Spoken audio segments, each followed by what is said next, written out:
Hi. കൊറലി ഫാർഷ്യ സംവിധാനം ചെയ്ത the substance ഈ വർഷം റിലീസായിട്ടുള്ള ഹോളിവുഡ് പടങ്ങളിൽ ഞാൻ കണ്ടിട്ടുള്ള സിനിമകളിൽ one of the best movie എന്ന് പറയാൻ പറ്റുന്ന സിനിമയാണ്.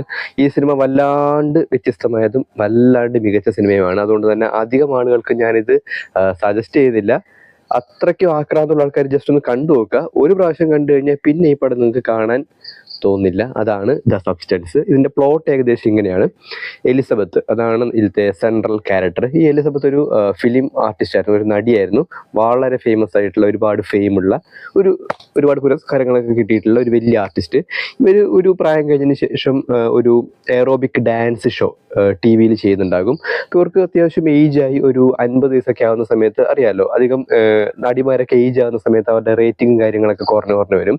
അപ്പോൾ ഈ പ്രോഗ്രാം കാണുന്ന ആളുകളുടെ എണ്ണത്തിലും വലിയ കുറവുണ്ടാകും. അപ്പോൾ ഈ ടി വി ചാനൽസിന് സ്വാഭാവികമായിട്ടും ഇവരധികം പ്രൊമോട്ട് ചെയ്യാനായിട്ട് വലിയ താല്പര്യം ഉണ്ടാവില്ല. അപ്പോൾ ഈ പ്രോഗ്രാം പ്രൊഡ്യൂസർ എന്ത് ചെയ്യും,